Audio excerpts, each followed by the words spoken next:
Good morning to one and all children. Welcome back to today's session number 63. Today we are going to continue our session number 63.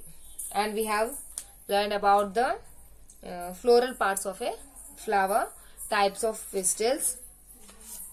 And I gave you the homework to write about the number of sepals and number of petals. Take some like hibiscus plants or any plant. But only 2 or 3 of children have done the homework and remaining have not done this table as homework. At least today also you can take some flowers and find out the number of sepals and petals and stamens and pistils, and those who have not sent the homework before day can send me again. Now we'll continue our lesson, page number 115. In the case of cucumber or bottle gourd, do they all have the 4 parts in each flower? About the cucumber and bottle gourd, we have learned that male flower and female flower both are there in only cucumber plant. Now about the complete flower we are going to learn about. A flower that has 4 or more whorls, at least one each of calyx like sepals, corolla means petals, androecium means stamens, and gynoecium means pistils. As already have learned that sepals are also called as calyx, petals are called as corolla, stamens are called as androecium, and pistil is called as gynoecium. Is called a complete flower. So a flower that contains all these are called as a complete flower. Now what is incomplete flower? A flower in which any of these 4 whorls is missing is an incomplete flower. So a flower that contains calyx, corolla, androecium, gynoecium. These 4 are called as whorls.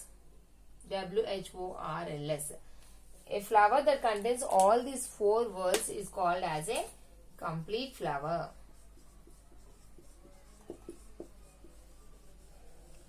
And a flower which may not have all these 4, if they are having only these 3 parts, and if it is not having gynoecium, or if it is having these 2 parts, and if it is not having corolla. So if any one is missing, then it is called as incomplete flower. Example for complete flower is datura, epomia, hibiscus. Datura, hibiscus. An incomplete flower example is cucumber, bottle gourd, papaya. Incomplete flower example: cucumber, bottle gourd, and papaya. So these are the examples for complete flower and incomplete flower. This is very important for you. What is a complete flower and what is an incomplete flower, and with examples you have to write down. Next, about the unisexual flower. So learn the spellings of calyx, corolla, androecium, gynoecium. Don't get confused about this WHORLS word. It's nothing but when these 4 are called as words. And you have to learn about the examples are very important. It may come in the 1 mark questions. Give an example for a complete flower or give an example for a incomplete flower. Then you must be able to write with the examples and spellings. Calyx, corolla, androecium, gynoecium. These spellings are very important. Now we are going to learn about the unisexual flowers. When I am pronouncing, please follow the pronunciation. A flower which has either stamens or pistil is called unisexual flowers. Example: cucumber, bottle gourd, and bitter gourd. Is an unisexual flower a complete flower? Why not? So, a flower that contains either stamen, that is either androecium or gynoecium, any one. If it is having any one flower, then it is called as a unisexual flower. Example: cucumber and bottle gourd. Now we learn about the bisexual flower.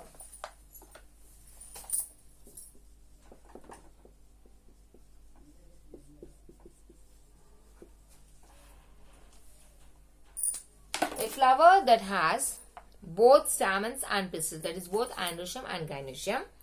then it is called as a bisexual flower. Example, Datura, Hibiscus, Ipomia. Now, are both unisexual flowers found always on the same plant? Try to find about. Now, we have learned that unisexual flower is an incomplete flower because it is having only one, like androecium or gynoecium. Bisexual flowers are having both androecium and gynoecium. Then this is a complete flower and it is incomplete flower. And examples also, same thing they have given now. Bottle gourd, watermelon and papaya or any other plant bearing unisexual flowers, whether the male and the female flowers are born on the same plant or on separate plant. So you have to find out about these plants, watermelon plant and bottle gourd. Then we have to find out whether these are having both male flowers and female flowers on this. Yesterday we have learned now which is having the both male flowers and female flowers in same plant, that is cucumber and bottle gourd. Now next, collect hibiscus, cucumber, bitter gourd, datura, ipomia, bottle gourd flowers, etc. Observe the different parts between them and record your observations in the table number. Here below they have given. Here this table you have to fill it up. Like name of the flower they have given, whether it is a complete flower or incomplete flower, whether it is a unisexual flower or bisexual flower, whether it is a male flower or. So in this way you have to fill up the table. Now about the sexual parts of flower. Now take a stamen, that is androecium, from the China rose flower. Tap the stamens gently on a slide. You can see some grains fallen on the slide. Put a drop of water and observe these grains under the microscope. Draw the different pollen grains as you see them under the microscope.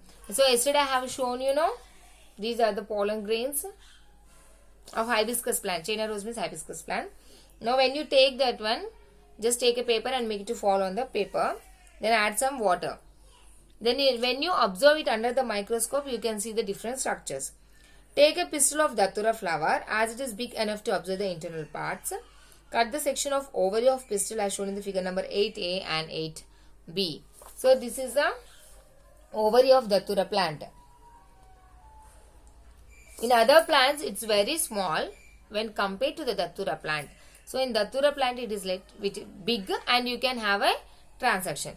That means you can cut it in vertically and horizontally. You can see here, in two ways they have cut the ovary. The internal structure you can observe it here.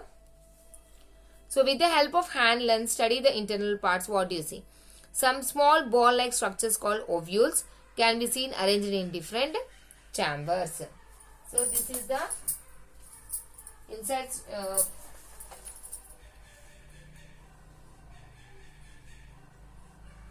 this is the ovary.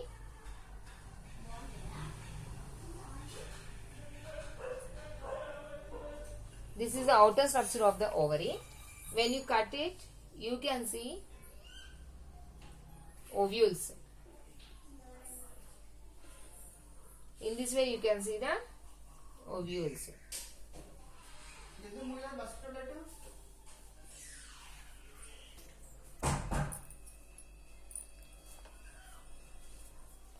So these are called as the ovules and this is called as the ovary.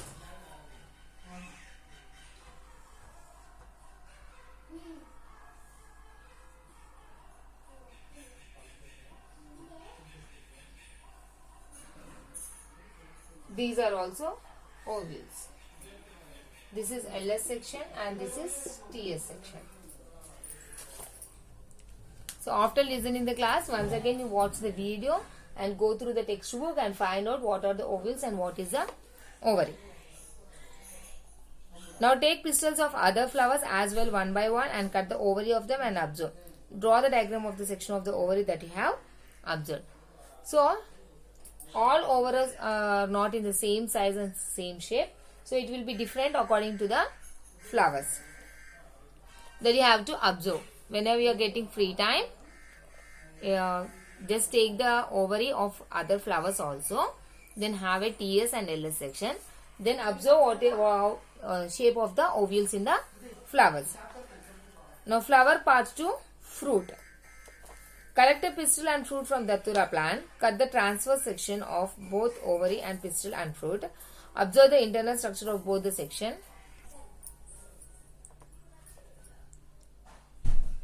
cuttings with the help of the hand lens. Are there any similarities between these two? So you have to find out the difference between the ovaries and ovules of the other flowers. Collect pistil and fruit of cucumber, that is a bendy lady's finger, cotton and beans, and do the above activity. Write your observation. What similarities do you see between the ovary of fruit and the same species? They are asking to take the fruit as well as the pistil of the same fruit. Cucumber pistil and cucumber fruit. Lady's finger pistil and lady's finger fruit. Then you have to cotton and the beans. So all these you have to take the ovaries and as well as the pistils. Then you have to cut it and find out the difference between the ovary of the same fruit species. It is reasonable to conclude that an ovary develops into a fruit while the ovules develop into seeds. The seeds further produce new plants.